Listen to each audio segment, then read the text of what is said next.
대통령 통이 크다.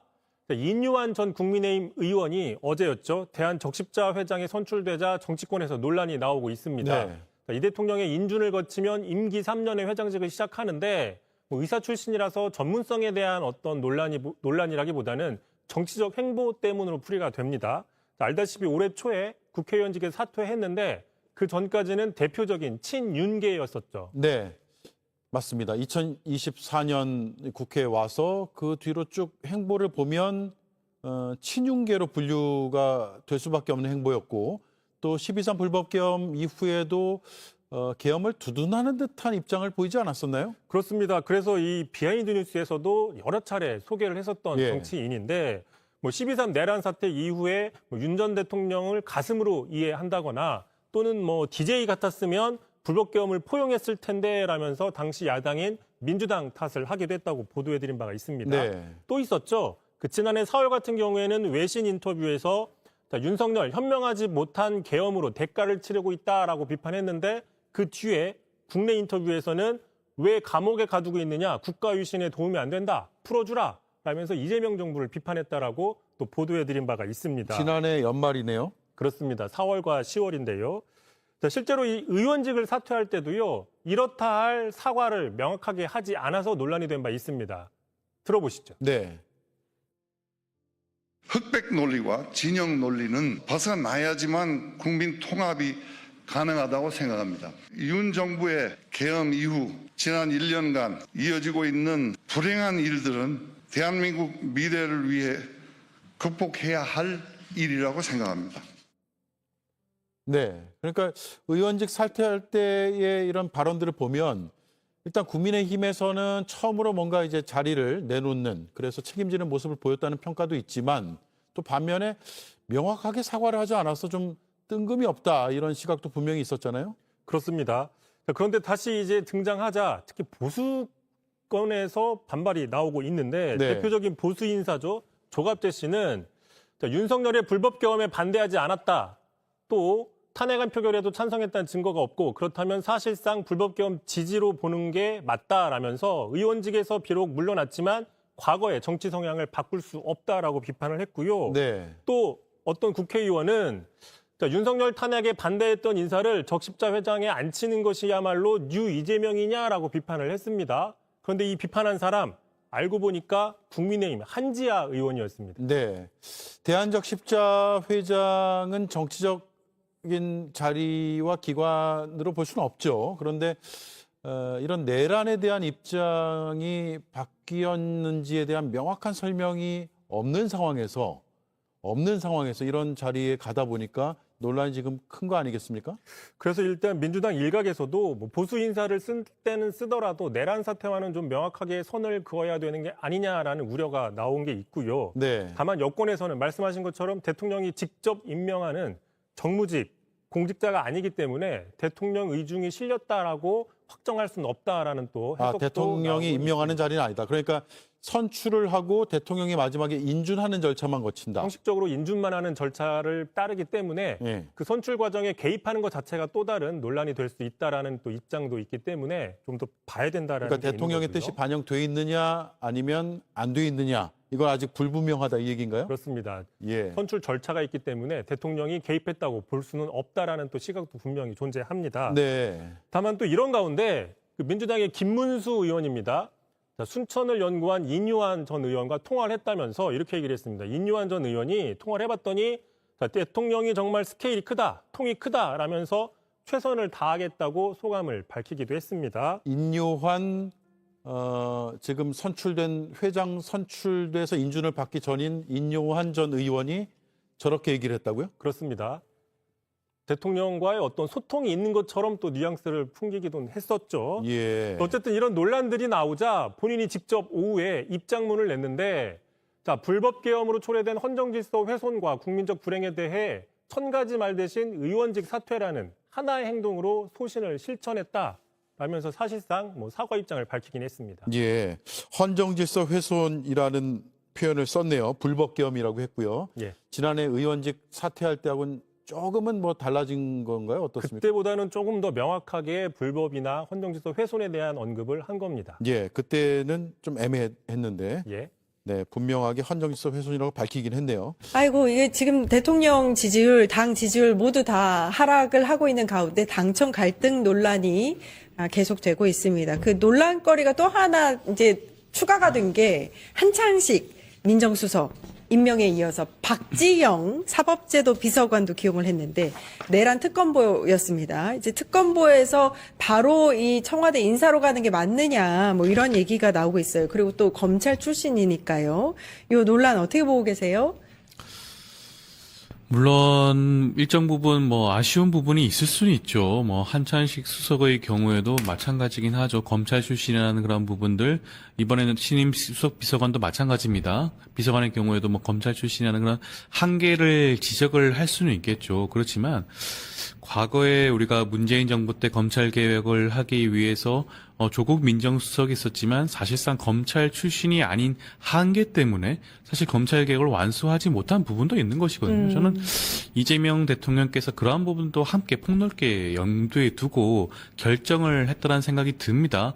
어찌됐건 검찰 개혁을 완수를 해야 돼요. 이미 수사와 기소권은 분리가 되었습니다. 이제는 공소청과 중수청이 안착이 되는 게 더욱더 중요하다고 할 수가 있겠죠. 그 역할을 누가 할 수가 있을 것인가. 검찰 내부를 잘 알고 수사를 잘 알고 있는 이런 사람들이 적임자다라고 아마 판단하신 것 같아요. 그리고 예. 이재명 대통령이 물론 뭐 대선 전부터 시작해서 지금까지 꾸준히 말씀을 하고 있는 것이 통합과 포용 아니겠습니까? 그러한 측면에서 어떻게 보면 일정 부분 부합이 된다고 할 수가 있겠죠.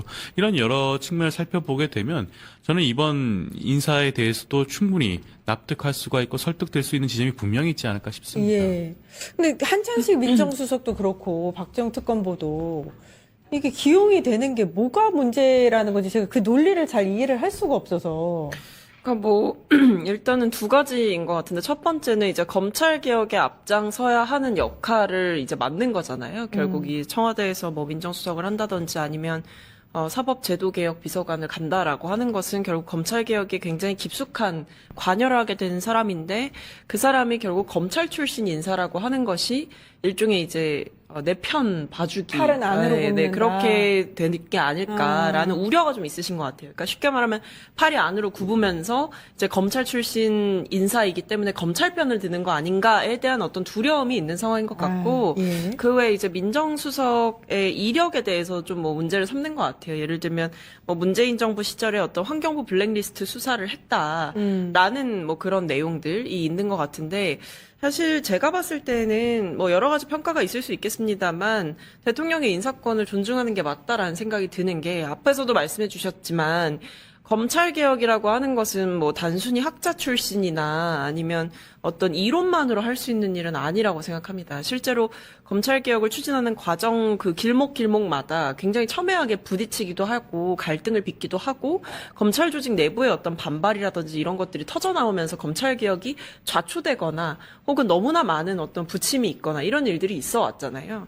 그렇기 때문에 오히려 검찰 출신 인사를 기용한다라는 것은 그만큼 검찰개혁을 좀 더 완성도 있게 하겠다라는 대통령의 의지가 있는 거죠. 그 조직을 잘 알고 또 그 조직에 뭐가 문제인지를 오히려 내부자이기 때문에 더 잘 알 수 있는 부분이 있기 때문에 오히려 외부인을 기용하는 것보다는 검찰에 몸담았던 사람을 이렇게 기용하는 것은 결국 저는 검찰개혁의 완성도를 높일 것이다 이렇게 보고 있습니다. 아니 그 문제 지적하는 문재인 정부 시절에 무슨 환경부 블랙리스트 수사했던 검사다. 이거는 사실 결국에는 최종으로는 유죄 확정돼서 이제 문제가 있는 걸로 드러났고 그 다음 정부부터는 이 블랙리스트 자체가 없어졌기 때문에 좋은 시너지를 낸 사례거든요. 그리고 검사가 검찰에 있으면서 수사가 의뢰가 왔는데 그 수사를 이건 권력의 수사이기 때문에 본인은 안 하겠습니다. 그럼 정치 검찰 아닙니까? 그렇게 되면? 뭐 긍정적으로 바라보게 되면 그 블랙리스트와 관련된 수사를 통해서 확정 판결을 통해서 그와 같은 일이 재발되지 않게 사실상의 제도 개혁과 관련된 같은 그런 성과를 이뤄냈다라고 평가를 할 수도 있겠죠. 그렇지만 물론 좀 조심스럽긴 합니다. 결과적으로 봤을 땐 그것이 문재인 정부의 일정 부분 타격을 준 것은 분명하기도 하고요. 여전히 그 선고 판결 결과에 대해서 받아들이지 못하는 그런 민주당 지지자들도 있기 때문에 그 결과에 대해서 말씀드리기 조심스럽긴 하지만 그렇다고 하더라도 앵커님께서 말씀하신 것처럼 신임 수석의 경우에는 수사를 잘했던 것뿐이에요. 검사로서의 그 역량을 발휘한 것뿐입니다. 물론 그 결과적으로 봤을 때는 상처받은 분들이 있을 수는 있겠죠. 그렇지만 그것이 신임 수석으로서 민정 신임 수석으로서 역할을 하지 못할 것이다라고 단정지는 중요한 근거가 되어서는 안 되지 않을까 싶습니다. 예. 자, 여기에 인요한 전 국힘의원이 신임 대한적십자 회장이 됐는데 요걸 두고도 논란입니다. 예. 이 대통령 지명은 아닌데 이거는. 네, 맞습니다. 대한적십자사 회장 같은 경우에는 일단 후보를 추리는 과정은 어떻게 되냐면 이 전형위원회라고 하는 곳에서 후보를 추천을 하고 중앙위원회에서 선출을 한다라고 합니다. 예. 그 다음에 이제 명예회장이 대통령이에요. 그렇기 때문에 대통령께서 인준을 이제 하셔서 이제 예. 임명이 되는 그런 절차인 것인데, 그러니까 쉽게 말하면 이제 사람을 고르는 과정부터 대통령이 개입하는 것이 아니라 이 내부에서 사람을 고른 다음에 마지막에 추인하는 역할을 대통령께서 하시는 거죠.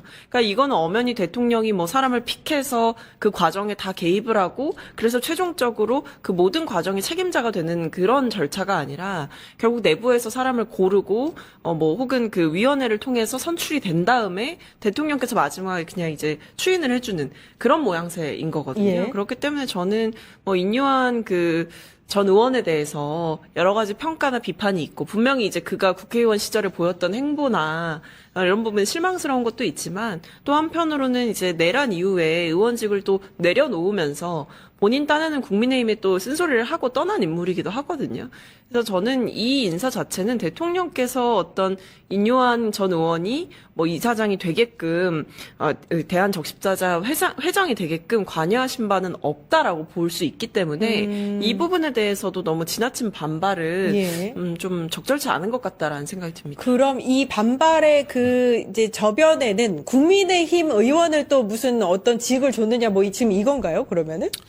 일단 뭐 여러 가지 예. 연장선에서 봐야겠죠. 지금 이번 신임 민정수석 임명권도 그렇고 이번 대한적십자사 회장 인준 예정이죠. 인준권도 그렇고 여러 가지 측면에서 지금 이재명 대통령이 민주 진보 진영의 생각과 다른 결정을 내리는 것이 아니냐는 그런 것들을 아마 계속해서 지적을 하고 싶어하는 분들이 있는 것 같아요. 그렇지만 앞서도 말씀을 드렸지만 적십자사 회장 같은 경우에는 중앙위에서 결정을 하는 겁니다. 여기에 대해서 이재명 대통령께서 직접적으로 어떤 후보를 선호한다라든가 아니면 이러한 후보에 대해서 동의할 수 없다라든가 그런 의견을 적극적으로 개진할 수 있는 그런 공간 자체가 굉장히 협소하다고 할 수가 있어요. 자칫 잘못하게 되면 무슨 대통령이 이런 사안 안건들에 대해서 일일이 다 개입을 하느냐라는 그럼요. 뒷말이 나올 수밖에 없는 예, 겁니다. 예. 그렇다고 한다면 어떻게 보면 이재명 대통령의 입장에서는 중앙위의 결정을 존중한다는 차원에서 진행을 할 수도 있는 부분이에요. 이것을 가지고 이재명 대통령이 이러한 부분들 처음부터 의도하여 인요한 전 의원을 회장으로 모시려고 했다라고 표현하는 것 자체가 저는 좀 굉장히 지나친 게 아닌가 싶습니다. 예. 아니 차라리 대통령이 인요한 전 국힘 의원을 추인하라고 해서 뭐 추천을 하라고 해서 뭐 이제 대한적십자 회의에 어떤 압력을 넣었으면 그게 문제가 되는 건데 그 중앙위에서 올라온 사람을 그냥 인준을 한 거잖아요. 그걸 가지고 뭐라고 하면 안 될 것 같고. 평소에 이제 대통령도 이 인사 관련해서는 여러 이제 통합 인사 이런 것들 말을 많이 했잖아요. 뭐 이제 콘크리트가 단단해지려면 시멘트, 모래, 물, 자갈 다 섞어야 된다. 모래만 쓰면 모래 덤이 아니냐. 뭐 이렇게 얘기도 했었는데 그런 인사 원칙에 일단은 좀 믿고 가면서 혹시 문제가 생겼을 때 그 부분에 대해서 좀 지적을 했으면 좋겠다. 이런 생각이 듭니다. 자, 정성호 법무부 장관이 장관직에서 물러나 당으로 돌아가겠다 이런 의사를 대통령에게 밝힌 바 있다. 뭐 이런 보도가 나와서요. 사실 지금까지 이제 정성호 장관이 좀 지쳤다라는 얘기가 많이 나왔는데 그래서인가? 근데 대통령이 만류했다면서요. 네, 뭐 그렇게 전해지고는 있습니다. 뭐 사실 그 정성호 법무장관께서는 이제 어느 정도 뭐 법무부도 안정이 됐다. 그리고 중요한 작업들은 이제 많이 끝내놨다라고. 개혁에 관련해서. 네, 개혁 예. 관련해서 이제 어느 정도 뭐 다 주요한 골자를 짰다 이렇게 보시는 것 같은데 사실 근데 뭐 대통령이 그 부분을 허가해 주시지 않으면 뭐 돌아가기는 어렵다고 봐야죠.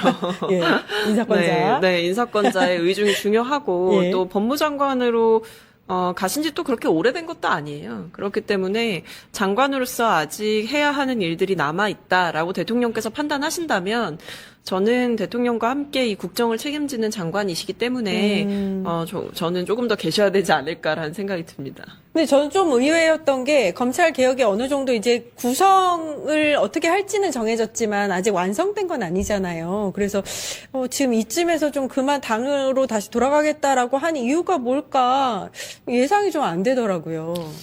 뭐 여러 가지 생각이 있으실 수는 있죠. 정성호 장관 입장에서는 말씀하신 것처럼 검찰 개혁에 대해서만큼은 일정 부분 진행된 바가 있으니 이것은 예. 후임 장관에게 맡기고 당에 돌아가서 어떻게 보면 정성호 장관이 대표적인 친명 좌장 의원으로 불렸던 그런 분 아니겠습니까?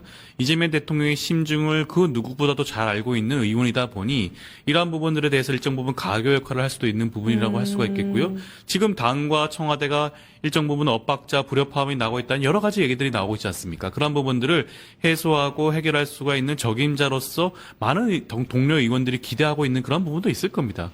그렇기 때문에 장관직을 내려놓고 의원으로 국회로 돌아가겠다라는 그런 의사가 있을 수는 있을 것 같아요. 충분히 힘들다는 의견도 주위에 많이 여러 번 말씀을 하셨기 때문에 그렇긴 하지만 저는 정성호 장관께서 하실 일이 아직까지 남아있다는 생각이 예. 듭니다. 아직까지 검찰 개혁이 완수된 건 아니에요. 그럼요. 사법 개혁 아직 남아 있습니다. 예. 법무부 장관이 누가 오느냐에 따라서 굉장히 중요해요. 법무부를 제대로 그립 강하게 움켜쥐고 끌고 갈 수 있는 장관이 와야 됩니다. 정성호 장관은 앞서도 말씀드린 것처럼 이재명 대통령의 심중을 그 누구보다 잘 알고 있는 강요 장관이라고 할 수가 있어요. 정성호 장관이기 때문에 법무부를 끌고 갈 수가 있는 그런 힘이 있는 걸 수도 있습니다. 그러한 측면에서 무척 힘드실 수는 있겠지만 저는 정성호 장관께서 조금 더 예. 힘을 내주시는 게 이재명 정부의 성공을 위해서 더욱더 좋은 그림이지 않을까 싶습니다. 아, 예. 저도 공감합니다. 지금 유럽 순방을 마친 이재명 대통령이 송영길 의원과 단독으로 만찬을 했다. 술 한 잔을 곁들인 만찬을 했다 해서 어떤 얘기가 오갔을까. 외교 얘기가 좀 줄을 잃었다고는 하는데 전당대회 앞두고 또 이제 나올 수도 있는 분이시기 때문에 그런 얘기가 좀 오갔나? 이런 생각도 들고요. 근데 뭐 오갔다고 해도 오갔다고 얘기하는 것 자체가 아무도 얘기 안할 부적절하죠. 거예요. 네, 예. 부적절하죠. 그거는 뭐 대통령께서 그럼 예. 당무 개입하는 거냐, 특정 후보 밀어주는 거냐 이런 얘기 나올 수 있기 때문에 뭐 있어도 없었다고 할 거고요. 이제 나온 그대로 받아들여 보면 결국 이제 외교 문제에 대해서 얘기를 했다. 뭐 아무래도 순방 다녀오신 뒤기도 하고 또 송영길 의원께서도 그 외교 문제에 굉장히 또 해안이 깊으세요. 그럼요. 예. 그렇기 때문에 본인이 가지고 있는 어떤 인사이트나 고민들 에 대해서도 또 얘기를 많이 나누셨을 거라는 생각이 듭니다. 근데 이제 주목되는 거는 이제 송영길 의원과 대통령 간의 어떤 관계겠죠. 아무래도 두 분이 워낙 막역한 사이다. 그러니까 소위 말해 지역구도 또 물려주시기도 하셨었고 서울시장 나가면서 대통령께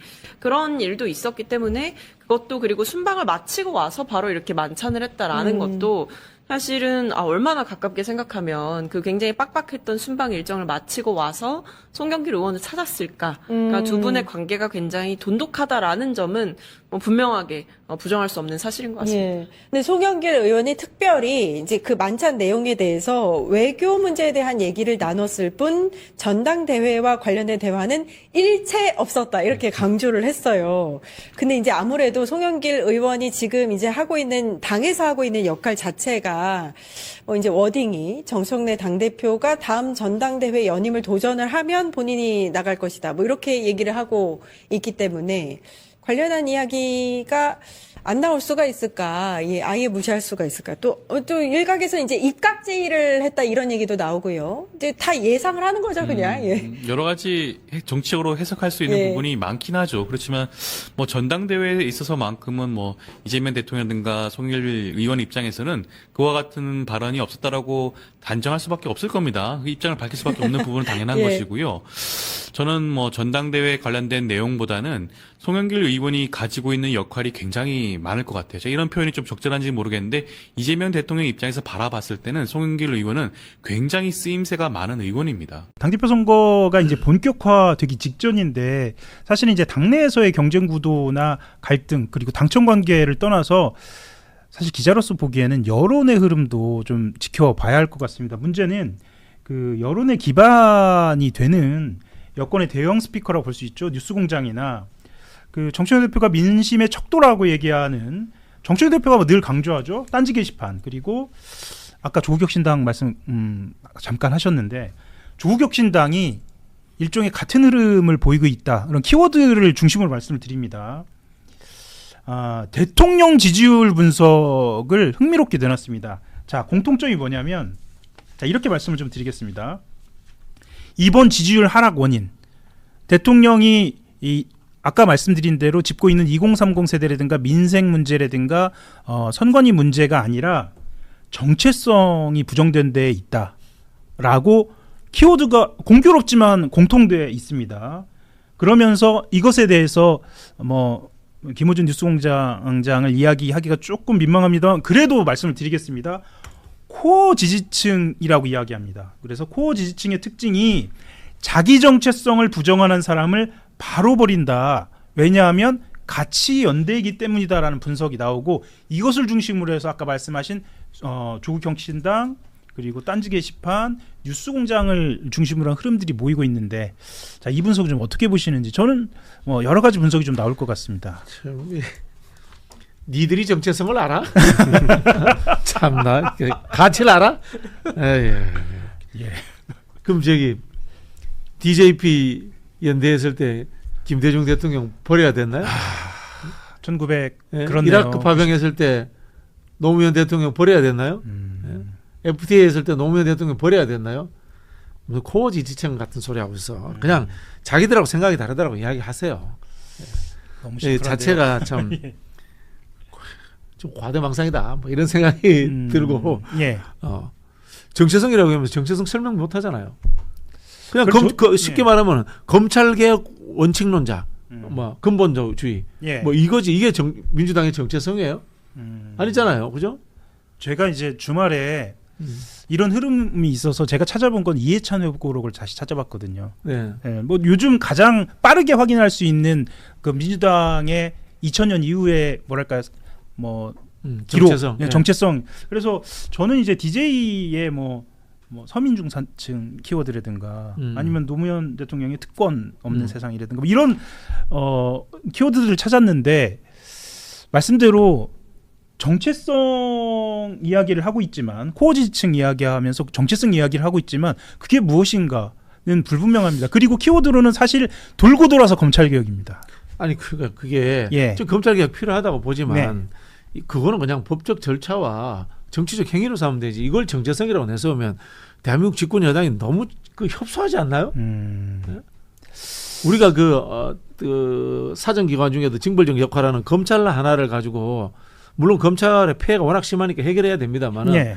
이걸 우리 정체성이 되면 좀 너무 부끄럽다 좀 솔직히. 저는 역대 우리 정권 중에 정체성을 제일 제대로 밝힌 분은 김대중 대통령이라고 봐요. 그냥 이건 저도 외우고 다니는데 민주주의와 시장경제의 병행 발전. 그렇죠. 예, 그다음에 남북 평화협력 체계 이게 우리 정체성이에요. 세계 네. 평화에 기여한다. 그리고 지금 필요하시면은 정체성 알고 싶으시면은 민주당 그 강령 보세요. 우리 저기 총수님 민주당 강령 한번 읽어보시고 이야기하시는지 모르겠는데 강령이라는 게 정체성이에요. 정당 매니페스토, 정당 플랫폼 이렇게 이야기하는데 이런 상황에 대해서 우리 정치부는 좀 어떻게 바라보고 있나요? 예.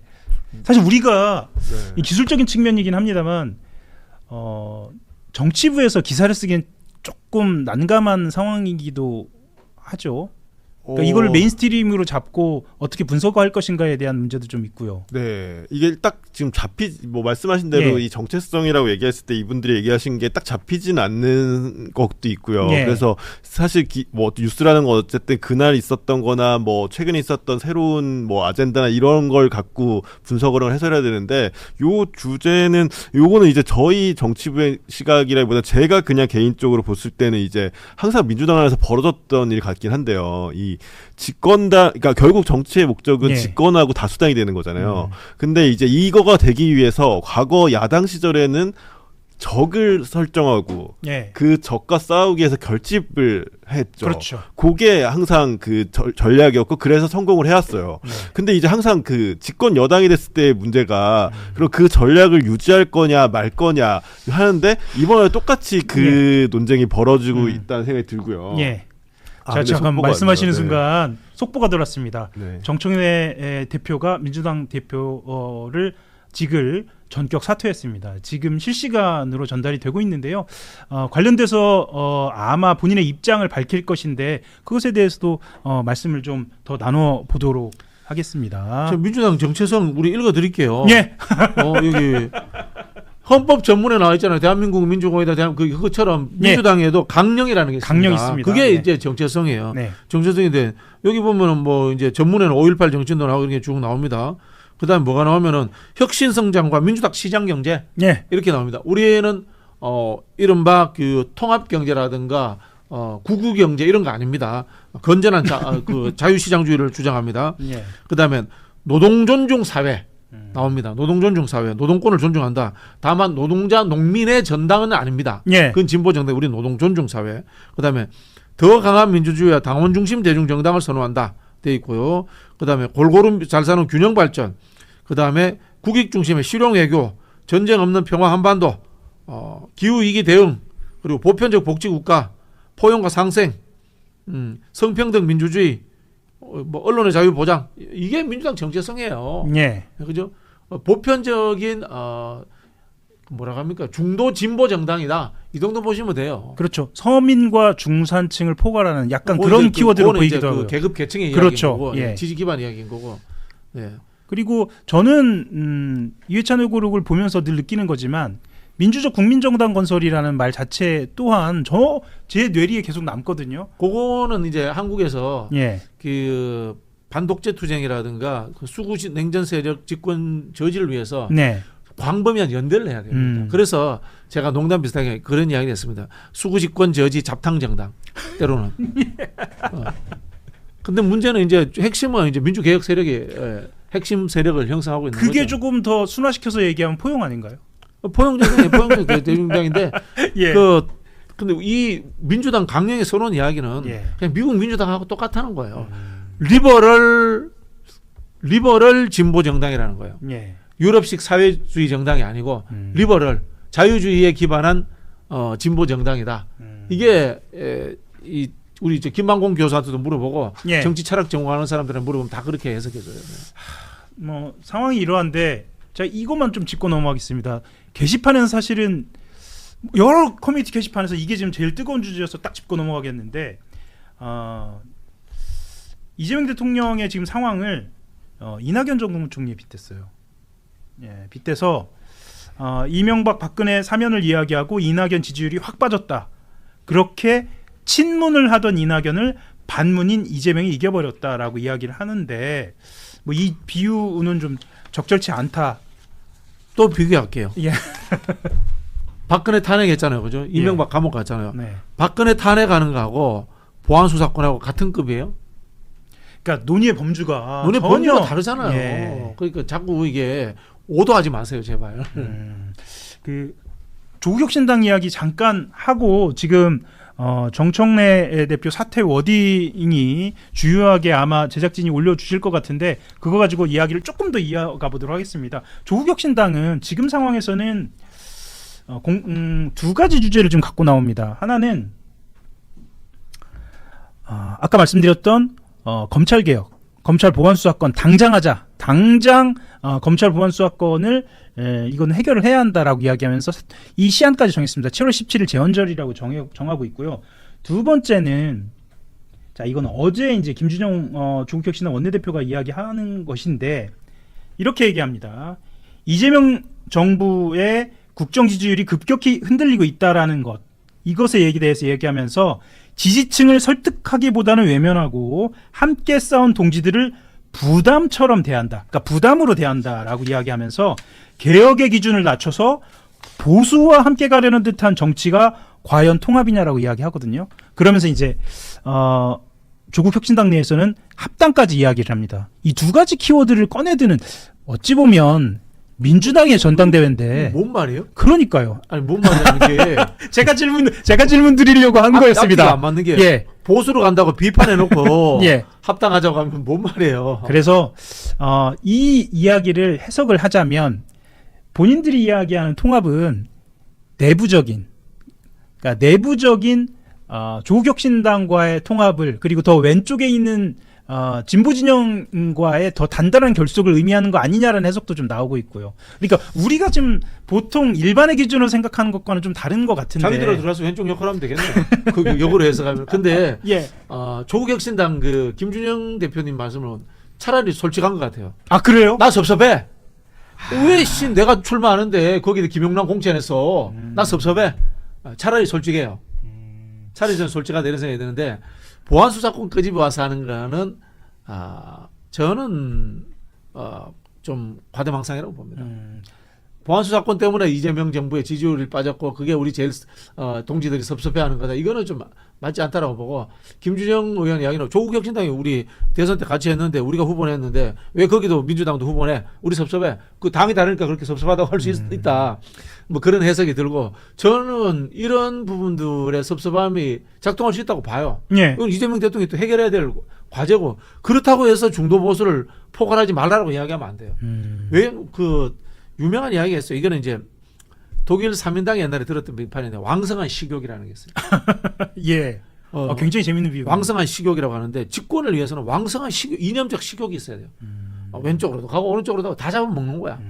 다만 거기에 핵심 주체 세력은 민주당 오래 했던 정동 세력이 이제 잡고 있는 거죠. 예. 아까 말씀하셨던 DJP 연합이라든가 그런 큰 맥락에. 그렇게 하는 거예요. 그 제가 궁금한 건 이승준 데스크 지금 실제로 이 합당이라든가 이런 쉽게 말하는 말씀드리자면 조국혁신당과 관련된 이슈가 전당대회 이슈로 올라올 가능성이 좀 있나요? 이제 뭐 이분들 이걸 주장하는 분들이 어떻게 하냐의 문제일 것 같긴 한데 현재로서는 현실적으로 지금 시기간도 얼마 많이 남지 않았고 해서 현실적으로 힘들 거라고 당내에서 보는 것 같은데 이제 지금 뭐 최민희 의원이나 아니면 김준영 이런 얘기들을 꺼낸 거잖아요. 그럼 이제 앞으로 이거를 그쪽에서 어떻게 뭐 정청래 대표 쪽에서 연임을 도전한다고 한다면 이 얘기가 나와서 당내에서 논쟁이 된다면 또 어떻게 될지는 아직은 알 수는 없죠. 근데 현재로서는 현실적으로는 쉽지 않다. 이게 그리고 갑자기 좀 뜬금없다 이런 반응들은 많긴 해요. 당내에서는 실제로. 근데 예를 들어서 정 대표가 연임 도전을 한다고 하면 이 이슈를 끌고 나올지 안 나올지. 근데 현실적으로 저는 쉽지는 않아 보이긴 합니다. 한찬식 청와대 민정수석 임명을 두고 이 범여권 내 반발이 있는 것 같아요. 뭐 그 과거 환경부 블랙리스트 의혹 뭐 수사 지휘했다. 뭐 이런 지적들도 있었고요. 이런 지적과 함께 또 지금 보안수사권 얘기가 다시 나오고 있죠. 보안수사권 존폐 여부. 검찰개혁 이제 다음 단계 논의를 앞두고 이게 한찬식이 말이 되냐, 제 역할을 할 수 있냐, 뭐 이런 문제 제기들도 한쪽에서 나오고 있습니다. 자, 두 분은 이런 뭐 문제 제기, 지적 이런 거 좀 어떻게 보셨나요? 제가 먼저 말씀드릴까요? 네. 저는 뭐 특별히 우려할 게 없다라고 생각을 합니다. 그리고 이재명 대통령께서 지난 1년 동안 입증을 한 게 있어요. 네. 국무회의 전부 다 방송 생중계했죠. 그랬죠. 그 어마어마한 고위공직자들, 장차관들 다 앉은 자리에서 다 장악하지 않습니까? 딱 해서 국정목표에 맞게 움직이게끔 쫙쫙 밀어붙이고 계시잖아요. 네, 그죠. 민정수석 하나 정도를 컨트롤 못할까 봐 걱정하실 이유는 없다. 또 하나, 호랑이를 잡겠다라고 하는 게 민정수석 역할인데 호랑이를 잡는데 강아지를 갖다 세워놓고 잡으라고 할 수는 없지 않겠습니까? 적어도 시베리아 불곰 정도 되는 사람을 갖다 놓고 앉아가지고 호랑이 잡아라라고 하는 건데 시베리아 불곰을 갖다 놓으면 그게 주인을 또 물 수 있지 않을까라는 걱정은 당연히 있을 수 있죠. 중요한 건 주인이 시베리아 불곰 정도를 제압할 수 있는 사람이냐 아니냐. 저는 그것만 보면 된다라고 생각을 합니다. 충분히 지금 한창석 민정수석 결정은 제가 볼 때는 신의 한 수처럼 아주 괜찮다라고 봅니다. 왜 그러냐면 우선 검찰 내부에 저는 이 말씀 드리고 싶어요. 한동훈이 살아서 왔죠. 검찰 내부에는 한동훈 라인들이 아직 많이 건재하게 있습니다. 그러면 아까 말씀드린 것처럼 검찰 내부를 속속들이 알고 장악력이 있는 사람을 갖다 세우지 않으면 사실 검찰 조직은 어디로 흘러갈지 모르죠. 물밑에서는. 그런데 한찬식 수석은 사실은 윤석열, 한동훈과는 결이 다르죠. 윤석열 검찰총장 될 때 사표내고 나간 사람이에요. 그렇죠. 이 사람들하고 결이 달라요. 하지만 특수통의 중심에서 일했기 때문에 검찰 내부를 속속들이 다 알고 있어요. 아마 적어도 지금 부장검사급들 같은 경우에는 얘는 누구 라인이고 얘는 누구한테 줄 섰던 사람이고 얘는 누구 밑에서 일했다는 거 다 나올 거예요. 김앤장에서 했잖아요. 김앤장은 그런 분석 정도를 다 하고 있을 거예요. 뭐 전관 때문에라도.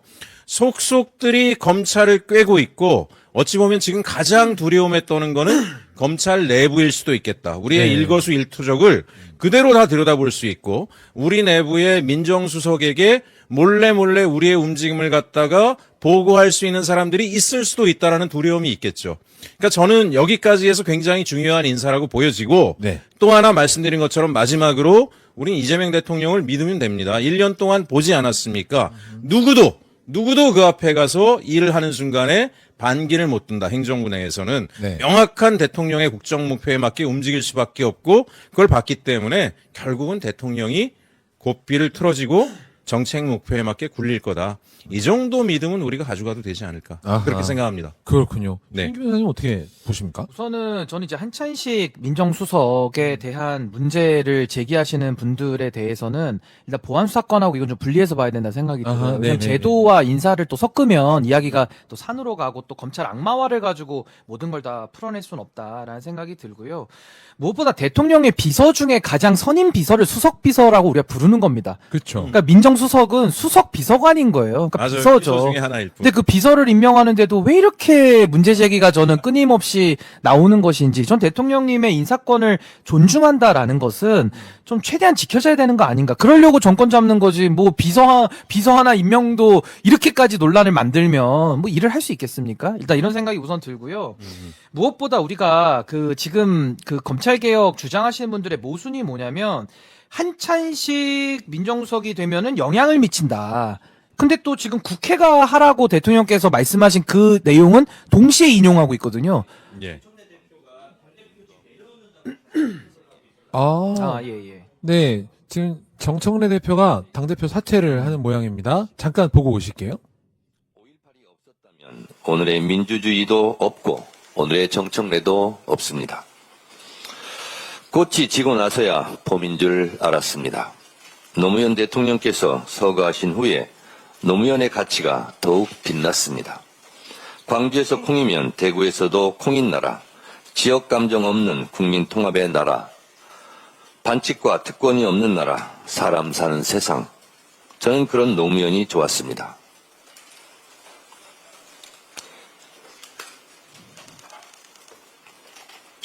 저는 노사모입니다.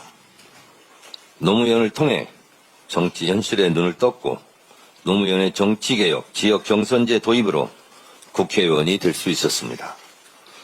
저는 노무현 키즈입니다. 5,000년을 함께 살고 70년을 헤어져 살았습니다. 문재인 대통령의 가슴 벅찬 평양 릉라도 경기장 연설을 잊을 수가 없습니다. 4.27 판문점선언, 9.19 군사합의, 그리고 김정은 국무위원장과의 도보다리 산책은 영원히 잊을 수 없는 명장면입니다.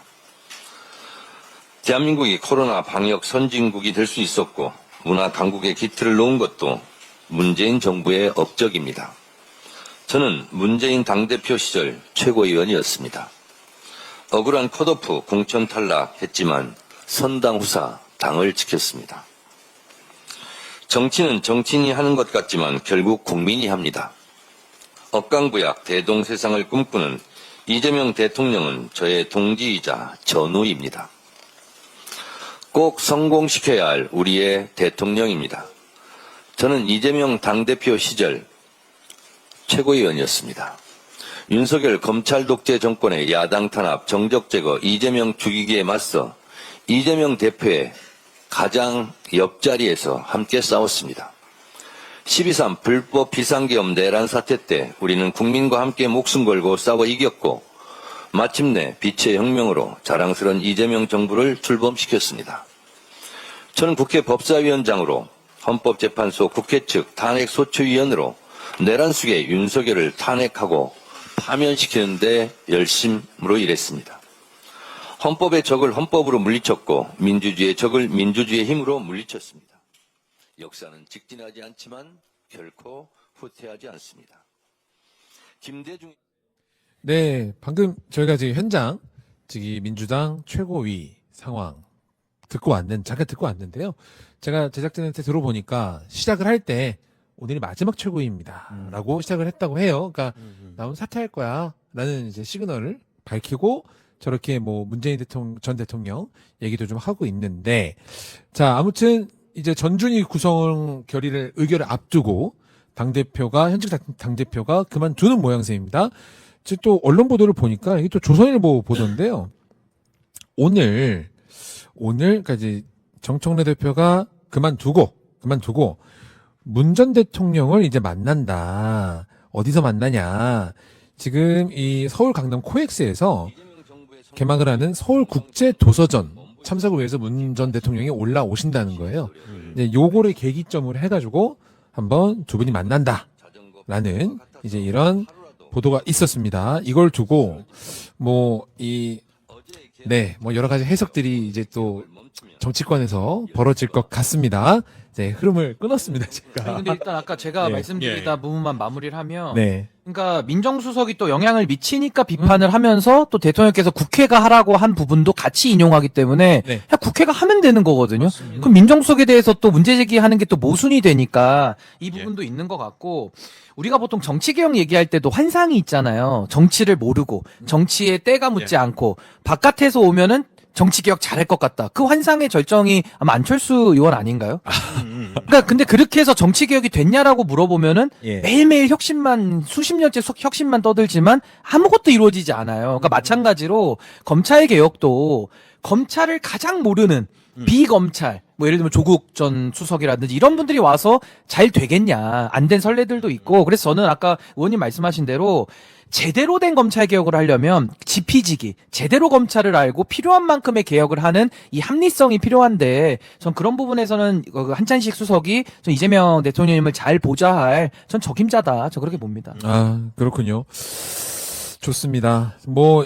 한찬식 민정수석, 김앤장 출신이라는 지점도 또 한쪽에서는 문제 제기를 하는 분들도 계십니다. 이거는 그렇게 큰 얘기는 아니니까. 그러니까 이제 그건 좀 너무 반복돼서 그렇겠죠. 네. 김국 수석도 김앤장 출신이고 워낙 김앤장에 또 문제의식도 많으니까. 네. 그래서 이런 부분들도 또 여러 가지 이슈들이 있습니다.